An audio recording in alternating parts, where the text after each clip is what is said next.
My name is Mallory Sparacello. This is my persuasive speech, and this is my audience.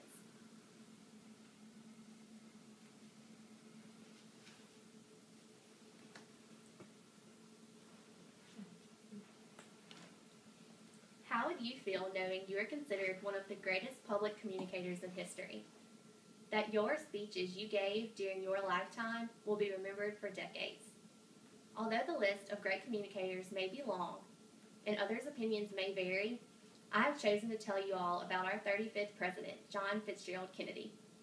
John F. Kennedy is known as a great communicator because he possessed a warm, inviting personality. He believed in improving his public speaking skills, which enabled him to give many speeches that are widely known and taught to younger generations today. Through his communication, he informed, set goals, and comforted our country through good times and bad times. What makes John F. Kennedy such a great communicator lies deeper than just the content of his speeches. I believe John F. Kennedy was a great communicator for a variety of reasons. He embodied a warm, carefree, welcoming personality.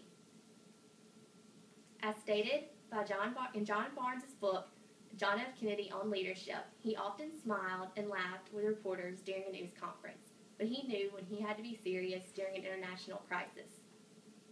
He felt strongly about adapting to the situation and having a feel for his audience's emotions. Kennedy's charming personality caused the American people to grow to love him. He made them feel comfortable and gained their trust.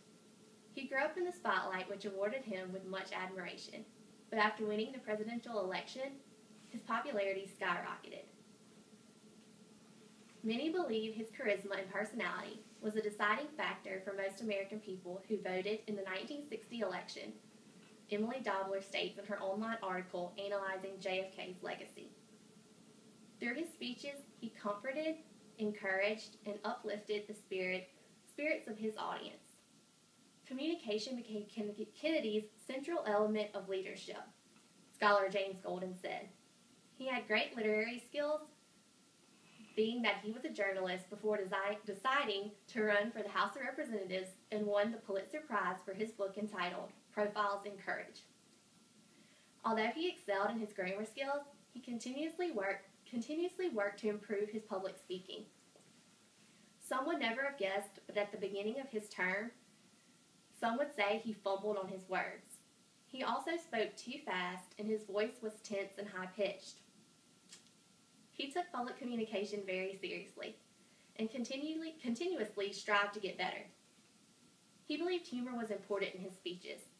He gave many pointers on how to become an effective speaker in his later years. Courage, not complacency, is our need today. Leadership, not salesmanship. A quote from JFK himself, taken from an article entitled Character, Traits, and Leadership. Something he always remembered was he was speaking to his audience, not at them or above them, which is a concept, believe it or not, that is not as understood as it should be today. A significant and a little more obvious reason Kennedy is known as a good communicator is because he gave monumental speeches about topics both good and bad during his presidency. Some of his most memorable speeches are his inaugurational speech, as well as his Rice Moon speech. Ask not what you can do, what your country can do for you, but what you can do for your country. That is one of the most widely known quotes from his presidential inauguration speech in 1961. This speech was known as one of the best inaugurational speeches of all time. One of his most notable accomplishments was setting a time goal during his Rice Moon speech.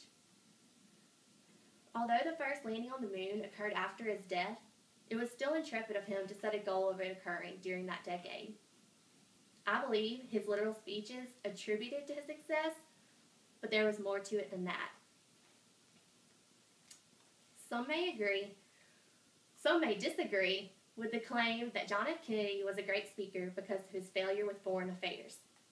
One of his most noted was the Bay of Pigs invasion, which was an unsuccessful attempt by the United States-backed Cuban exiles to overthrow their Cuban leader, Fidel Castro.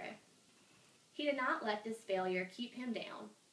The months after the Cuban crisis showed significant progress towards his goal of a world of law and free choice, banishing the world of war and coercion, states the files from the White House in Washington, D.C. Although he was a good communicator within the U.S. to his fellow Americans, he lacked that with foreign countries. Nonetheless, the American people always felt entirely informed of current news, something they could not say of all the presidents. Through all of JFK's efforts, both publicly and privately, he always put the people of his country's best interests first. Overall, when it came down to our well-being, Kennedy had a strong connection with the American people. Not only did he give important speeches in history, he truly cared about informing the people of the United States of America. He used words of comfort when we needed to be consoled, and words of excitement when we needed to be encouraged. He strived to deliver the best information to the best of his ability. He was not considered a natural public speaker, and he did not have to work to improve his communication skills, but that's something that he did for us. He did that for the betterment of our country. He put his best foot forward in becoming the best communicator that he could be. That is something that we should all admire and strive to be. Thank you.